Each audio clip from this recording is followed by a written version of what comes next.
अस्सलाम my family, कैसे हैं जी आप सब। आई होप सो कि आप सब लोग ठीक ठाक होंगे। अभी आपके साथ अपनी क्विक सी बिरयानी की रेसिपी शेयर करती हूँ। यहाँ पे मैंने पानी चढ़ा दिया था चावलों के लिए। साथ मैंने जो भी लवाजमात होते हैं, बादियान का फूल, लौंग, जीरा, नमक डाल के पानी को बॉयल किया। जब पानी में बॉयल आया तो राइस डाल दिए और जितना टाइम राइस को बॉयल होने में लगना था, साथ ही मैंने बिरयानी के कोरमे की तैयारी शुरू कर दी। डेली हर घर में एक ही टेंशन चल रही होती है कि आज क्या पकाएं, आज क्या पकाएं। सारा दिन यही सोच में गुजर जाता है कि आज क्या बनाएं। कभी किसी से पूछ रहे होते हैं तो कभी किसी से पूछ रहे होते हैं। और ये हर घर की कहानी है कि सुबह शुरू होते हैं कि आज क्या बनाएं क्या बनाएं, शाम हो जाती है समझ नहीं आती कि क्या पकाएं, क्योंकि घर में सारे लोग कोई चीज़ कोई खाता है कोई नहीं खाता, तो इसलिए सारा दिन यही सोच में हमारा भी गुजर जाता है कि आज क्या बनाया जाए जो बच्चे भी खुश होकर खा लें और बड़े भी खा लें। बिरयानी एक ऐसी चीज़ है कि जो बच्चे भी खुश होकर खा लेते हैं और बड़े भी खा लेते हैं। हमारे बच्चों को भी माशाल्लाह से बिरयानी काफ़ी अच्छी लगती है। बिरयानी वैसे तो काफ़ी तरीक़ों से बनाई जाती है, लेकिन मोस्टली मैं इसी तरीके से बनाती हूँ, क्योंकि इस तरीके से जो बिरयानी है ना वो बड़ी अच्छी बन जाती है और क्विक बन जाती है। कुकिंग करते वक्त ना हम अपनी मर्ज़ी से चीज़ों को ऊपर नीचे कर सकते हैं, जैसे मर्ज़ी कुकिंग कर सकते हैं। कुकिंग करते हुए सिर्फ आपने थोड़ी सी चीज़ों का ध्यान रखना होता है कि नमक तेज़ ना हो जाए, मिर्चें तेज़ ना हो जाए। वैसे आपकी मर्ज़ी होती है कि जिस तरह से मर्ज़ी आप पकाएं। थोड़ा सा भी तरीका चेंज करने से ना जो खाने का टेस्ट होता है ना उसमें काफ़ी ज़्यादा डिफरेंट आ जाता है, काफ़ी जो टेस्ट है ना वो चेंज हो जाता है। राइस मेरे बॉयल हो गए थे तो यहाँ पे मैंने कढ़ाई के अंदर ऑयल डाला था, बॉटल के अंदर मैंने रिफ़िल किया। जो थोड़ा सा पैकेट के अंदर बच जाता है ना उसको भी मैंने घसीट के निकाला है, क्योंकि पैकेट के साथ काफ़ी ज़्यादा ऑयल लगा और जितना महंगा ऑयल हुआ है ना उसको वेस्ट करना तो वैसे गुनाह होता है खाने को, रिज़्क को वेस्ट करने से। तो मैंने उसको काफ़ी अच्छे तरीके से पैकेट में से ऑयल को निकाल प्याज डाले। जब प्याज और लहसुन ब्राउन हो गया तो फिर मैंने उसके अंदर चिकन ऐड कर दिया। लहसुन को मैंने ग्राइंड नहीं किया, ना ही मैंने उसको पीसा है, मैंने साबुत ऐड कर दिया था, क्योंकि जब तक लहसुन फ्राई होता है तो वो फ्राई होकर इतना सॉफ्ट हो जाता है कि ऑटोमेटिकली वो अंदर घुल जाता है। स्मार्टली कुकिंग किया करें, इससे आपका टाइम भी सेव होता है और दूसरा आपकी मेहनत भी बचती है। जब चिकन थोड़ा सा फ्राई हो गया था तो फिर मैंने इसके अंदर टमाटर और सब्ज़ मिर्चें ऐड कर दी और बाकी जितने भी बेसिक मसाले होते हैं वो ऐड किए थे। और साथ में एक पैकेट जो होता है ना वो बिरयानी मसाले का ऐड करती हूँ, क्योंकि मेरी क्वांटिटी जो होती है वो ज़्यादा होती है। तो पूरा पैकेट ऐड करने के बाद लाल मिर्चें, काली मिर्चें, नमक, दादड़ मिर्चें और साथ सूखा धनिया पिसा हुआ, ज़ीरा, अनारदाना, जितने भी बेसिक मसाले होते हैं ना वो ऐड करती हूँ। दोनों मसालों को मिक्स करने से टेस्ट बड़ा मज़े का हो जाता है बिरयानी का। अगर आपकी क्वांटिटी थोड़ी है तो फिर आप हाफ पैकेट बिरयानी मसाले का ऐड कर लें और बाकी जो देसी मसाले होते हैं ना वो ऐड कर लें। बस ऑलमोस्ट मेरी बिरयानी डन होने वाली थी। मैंने अंदर थोड़ा सा पानी डाल के ढक के रख दिया। अब टमाटर भी अपना पानी रिलीज़ करेंगे और चिकन भी करेगा, तो सारा पानी ना अंदर ड्राई हो जाएगा, इससे चिकन भी गल जाएगा और जो बाकी मसाले ना वो चिकन के अंदर तक चले जाएंगे। आपको एक्स्ट्रा मेहनत करने की ज़रूरत नहीं होगी, एक्स्ट्रा इसको पानी लगा कर दोबारा से पकाने की ज़रूरत नहीं पड़ेगी। बस अभी मैंने इसको भून लिया था, कौरमा मेरा रेडी हो गया था। थोड़ा मैं साथ सांस भी ले लेती हूँ, क्योंकि बच्चे पास्ता कर रहे होते हैं तो उनको भी साथ हैंडल करना होता है। सबसे टफ काम और मेस वाला काम होता है बिरयानी की लेयरिंग करना, और मैं बिरयानी की लेयरिंग 3 से 4 दफ़ा करती हूँ, क्योंकि क्वांटिटी ज़्यादा होती है। लेयरिंग अगर ज़्यादा करेंगे तो मिक्स भी अच्छी होगी और टेस्ट जो है ना पूरे चावलों में चला जाता है। तो लेयरिंग करते वक्त मैं स्पून की जगह पे एक प्लेट ले लेती हूँ, जिससे चावल भी आराम से मैं डाल लेती हूँ और उसी से सालन भी डाल लेती हूँ।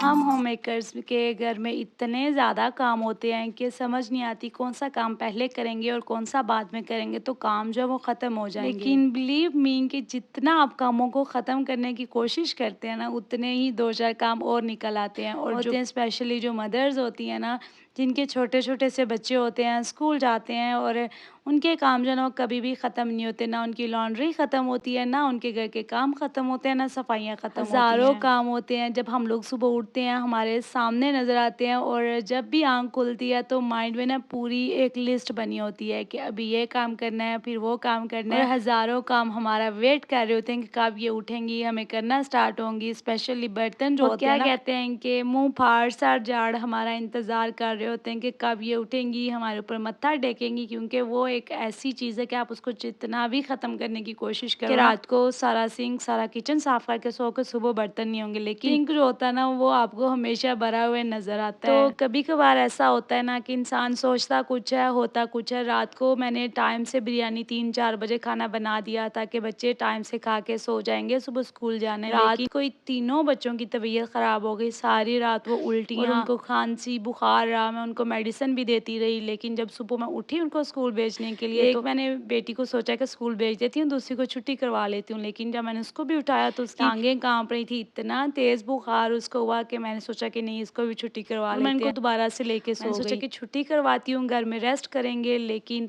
आधे घंटे के बाद ये तीनों फिर से उठ के बैठ गईं कि ज़ाहिर है इनकी नींद पूरी हो गई थी, तो ये लोग उठ गई। तो मैंने सोचा था कि आज तो मेरे से कोई काम भी नहीं होगा, क्योंकि तीनों बच्चे बीमार हैं, वो रोना शुरू हो जाती हैं तीनों इकट्ठा, तीनों को बार-बार उनको खाना खिलाना काफ़ी मुश्किल था, एक ही साथ सब कुछ हैंडल करना। तो आज मेरी क्लीनिंग की भी बारी थी। आप ही सोई हुई थी इस टाइम पे, मैं और मेरे बच्चे जाग रहे थे। बच्चे जब उठे थे ना, तो वो थोड़ा-सा दहाने लग जाते हैं, तो वो तंग नहीं करते, तो मैंने थोड़ी बहुत सोचा कि क्लीनिंग कर लेती हूँ, डीपली नहीं करती। लेकिन जब मैं स्टार्ट हुई तो मेरे अंदर का जो सफाई वाला कीड़ा है ना, वो जाग गया। तो मैंने फिर अच्छे तरीके से पूरी क्लीनिंग की। हमारे घर में ना एक कॉर्नर ऐसा होता है कि जो इग्नोर हो रहा होता है, कोई भी चीज़ हमें मिलती है, तो हम उठा के उसी जगह पे रखी जाते हैं। तो आज मुझे ये कॉर्नर नज़र आ रहा था टेबल, इस पे काफ़ी ज़्यादा गंद जमा हो गया था, तो मैंने सोचा कि आज इसको भी क्लियर करती हूँ। मैंने बिल्कुल नीट किया, वॉश किया, ड्राई किया, और फिर मुझे ये चटाई नज़र आ गई, और फिर मैंने सोचा कि इसको भी वॉश कर लेते हैं, लगे हाथ। तो मैंने बच्चों को भी साथ लगा लिया था, क्योंकि अभी हम सब माँ बेटियों ने शावर लेना था। जब मैं उठी थी तो मैंने इनके बालों में भी ऑयलिंग कर दी और अपने बालों में भी ऑयलिंग कर ली थी कि अभी हमने शावर भी लेना था। आज हमारा शावर डे भी था। तो मेरे घर में ऐसा होता है कि जब भी फीवर वाला इन्फेक्शन आता है, पहले मेरी एक बेटी को होता है, फिर दूसरी को होता है, फिर तीसरी को होता है, फिर जाके लास्ट पे वो मेरे ऊपर आ जाता है इन्फेक्शन, जाके मुझे भी बुखार होता है, तो फिर जाके हमारे घर में से ये इन्फेक्शन जो है वो ख़त्म होता है। मेरी फैमिली के साथ ये प्रॉब्लम है, आप ही की फैमिली के साथ इस तरह की कोई भी प्रॉब्लम नहीं है। बस एक ही बेटी छोटी है, उसको कभी इन्फेक्शन हो जाए, लेकिन ना उसको कभी इन्फेक्शन होता है, ना ही बाकी बच्चियों को। तो मेरी तीनों बेटियों को एक ही जैसे इन्फेक्शन हो जाते हैं। अगर एक को बुखार है तो फिर दूसरी को भी होना है, तीसरी को भी होना है, फिर लास्ट पे मुझे भी होना है। तो ये जो है ना मेरा, ये चलता रहता है, और ये महीने 2 महीने बाद दोबारा से फिर इन्फेक्शन बच्चों को हो जाता है। ज़ाहिर है बच्चे बाहर निकलते हैं तो उनको तो कहीं न कहीं से इन्फेक्शन हो जाता है। जो मेरी बड़ी बेटी है ना, उसको ये प्रॉब्लम है कि उसको खुशबू से भी प्रॉब्लम है, इन्फेक्शन हो जाता है, उसको पेट से भी, एनिमल से भी इन्फेक्शन हो जाता है, गंदी चीज़ों से इन्फेक्शन हो जाता है, बोतल पीने से, ऑयली चीज़ें खाने से भी ना उसको इन्फेक्शन हो जाता है। तो उसको दूसरे तीसरे दिन ये प्रॉब्लम हो ही रहती है। तो उसको कोशिश तो मैं करती हूँ कि ना कोई भी जर्म्स लगे, ना कोई भी इन्फेक्शन हो, लेकिन बच्चे हैं ज़ाहिर, आप कितना भी उनको कंट्रोल कर सकते हैं। तो दुनिया में हर रिश्ता गर्ज़ का होता है। आपने कभी नोट किया होगा कि लोग आपको छोड़ जाते हैं। आपने कभी ये भी सोचा है कि आप कुछ लोगों को बड़े अच्छे लगते थे, बड़े प्यारे लगते थे, लेकिन कुछ अरसे के बाद वही लोग आप में से खामियां ढूंढने लग जाते हैं, आप में से बुराइयां नज़र आने लग जाती हैं उनको। तो वैसे ही बिल्कुल जैसे आप खाना खाने के बाद हमें बर्तन जो है ना वो गंदे नज़र आने लग जाते हैं, उसी तरीके से लोग इस तरह के होते हैं कि जब उनका मतलब निकल जाता है, आप उनके लिए फ़ारिग हो जाते हैं, तो उनको खामियां नज़र आने लग जाती हैं। आपकी खूबियाँ जो हैं वो भी उनको नज़र नहीं आती, सिर्फ खामियां ही खामियां रह जाती हैं। तो दुनिया का एक वाहिद रिश्ता होता है पेरेंट्स का, जो बिल्कुल खालिस होता है, इसमें कोई भी मिलावट नहीं होती। बाकी जितने भी रिश्ते होते हैं, बहन भाई, मियाँ बीवी, सारे रिश्ते एक दूसरे के साथ गर्ज़ की निस्बत होते हैं कि ये होगा, वो होगा, ये मिलेगा, वो देगा, मैं लूँगा। लेकिन जो पेरेंट्स का रिश्ता होता है ना बच्चों के साथ, वो बिल्कुल खालिस होता है। बच्चों से पेरेंट्स को कोई भी लालच नहीं होता है। तो यहाँ पे मैंने भी और बच्चों ने भी शावर ले लिया था, और फिर मैंने अपनी बेडिंग चेंज की, कपड़े बच्चों के जो चेंज किए थे वो मैं ला के तो साथ ही वॉशिंग मशीन में डाल देती हूँ, क्योंकि मेरे पास वॉशिंग मशीन ऑटो मशीन है, तो कपड़े धोना काफ़ी ईज़ी हो जाता है। नहीं तो मुझे कपड़े वॉश करना काफ़ी टफ़ लगता था, लेकिन जब से ऑटो मशीन ले लिया ना, तो कपड़े वॉश करना काफ़ी ईज़ी हो गया। जब भी मैं बच्चों के उतारती हूँ, फ़ौरन से वॉश कर लेती हूँ, फ़ौरन से ड्राई करके प्रेस करके उनकी जगह पे रख लेती हूँ। तो मैं कपड़े जो है ना वो इकट्ठे नहीं करती, डेली के डेली वॉश करके समेट लेती हूँ, क्योंकि बच्चों के साथ जो आपकी लॉन्ड्री है ना वो कभी भी ख़त्म नहीं हो सकती।